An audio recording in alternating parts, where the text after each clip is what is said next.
प्यारे बच्चों, उम्मीद है आप सब खैरियत से होंगे।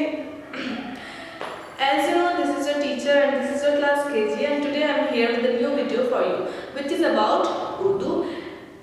And before starting my video, मैं आपको एक छोटी सी बात बताती चलूँ कि दुनिया में हमारे करने के जितने भी काम होते हैं उन सब के लिए एक मुकर्ररा वक्त होता है और हर काम अपने मुकर्ररा वक्त पर हो जाए तो अच्छा होता है।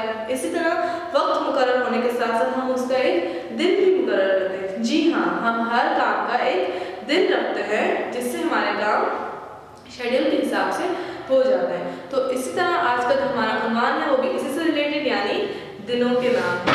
दिनों के नाम। हफ्ते में 7 दिन होते हैं। नंबर 1 पीर, मंगल, बुध, जुमरात, जुम्मा, हफ्ता, इतवार। जी, तो ये 7 दिन होते हैं जो हमें पूरे हफ्ते में मिल रहे होते हैं, जिसमें हम अपने हर काम तरतीब के हिसाब से आसानी से कर लेते हैं।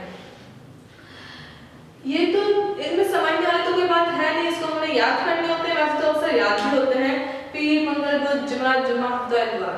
तो इसी तरह इस टॉपिक से हमें एक चीज समझ जानी चाहिए कि हमें अपना कोई भी काम करने से पहले उसका शेड्यूल बनाना चाहिए दिनों के हिसाब से, ताकि हमारे काम अच्छे से हो जाए। Hope you understand this video, this topic.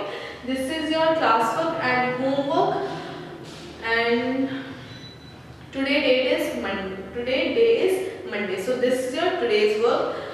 Okay, Allah Hafiz, take care of yourself.